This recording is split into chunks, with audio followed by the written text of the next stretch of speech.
السلام علیکم ورحمۃ اللہ وبرکاتہ۔ ویلکم ٹو نور عائشہ۔ اور آج سورہ بقرہ کا رکوع نمبر 24 ہے اور سیقول پارے کا رکوع نمبر 8۔ آیات کی ابتدا ہوگی 189 سے اور آج جو رکوع کمپلیٹ ہوگا وہ 189 سے 196 آیات تک میں مکمل ہوگا۔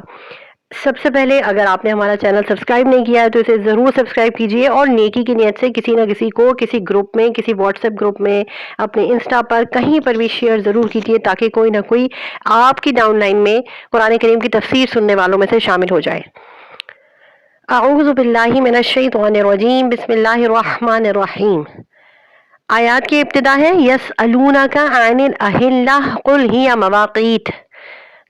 اب ان میں جو ذکر کیا گیا وہ قمری تاریخ کا ذکر کیا گیا، قتال کا ذکر کیا گیا اور حج کا ذکر کیا گیا، انفاق کا ذکر کیا گیا۔ قمری تاریخ کا ذکر اس لیے کیا گیا کیونکہ آگے حج کا ذکر آ رہا ہے، چونکہ آگے حج کا حکم آئے گا اور اس کے مہینے کا تعین چاند سے ہوگا، اس لیے پہلے چاند کے بارے میں بعض لوگوں کے استفسار کا جواب دیا گیا کہ یہ چاند تمہارے لیے اوقات کار بتانے کا ایک بہترین ذریعہ ہے، نیز موسم حج کا وقت اس سے معلوم کر سکتے ہو۔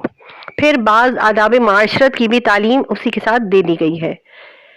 اس کے بعد اسی رکوع میں جہاد کا ذکر کیا گیا، قتال فی سبیل اللہ پر ابھارا گیا، اس کے اسباب کیا ہیں، اور یہ جہاد علاقہ یا زمین کے لیے نہیں ہے بلکہ اس وجہ سے کہ وہ مسلمانوں سے لڑتے ہیں، انہیں ان کے علاقوں سے بے دخل کرتے ہیں۔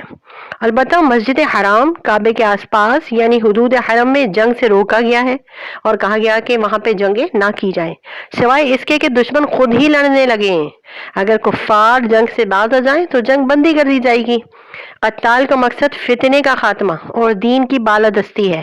اسی سلسلے میں حرمت والے مہینوں کی عظمت بیان بھی کر دی گئی ہے۔ ساتھ ہی ساتھ مزید ذکر ہوتا ہے بزدلی اور کنجوسی کا، کیونکہ یہ بھی بہت بڑی ہلاکت ہے اور آج کے دور میں بہت بڑی نحوست بھی ہے۔ حج، قتال کے ساتھ انفاق یعنی خرچ کرنے کا بھی حکم دیا گیا، یعنی تین ٹاپک اس میں جو ہے کنٹینیو ذکر کیے گئے، ایک حج، پھر قتال کا ذکر یعنی جہاد فی سبیل اللہ، پھر انفاق فی سبیل اللہ، اللہ کے نام میں خرچ کرنا، اور فرمایا کہ جان و مال کے خرچ کرنے میں بزدلی اور کنجوسی کر کے اپنے آپ کو اپنے ہاتھوں میں ہلاکت میں نہ ڈالو۔ اس کے بعد حج اور عمرے کے احکام بیان کرتے ہوئے ان کے چند مسائل ذکر کیے گئے، اور یہاں پہ اس رکوع کا مختصر تفسیری خلاصہ مکمل ہوتا ہے۔ اللہ تبارک و تعالیٰ اسے ہماری طرف سے قبول فرمائے اور ہمارے والدین، ہمارے اساتذہ کرام پر، ہمارے مخلصین پر نور کی برسات فرمائے۔ وآخر دعوانا ان الحمد للہ رب العالمین۔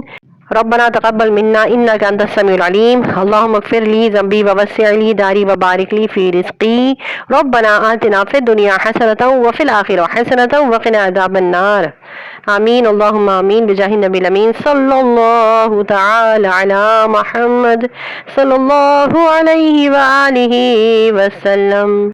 اللہ الکافی ربنا الکافی قصدنا الکافی وجدنا الکافی لكل الکافی کفانا الکافی ونعم الکافی الحمد للہ۔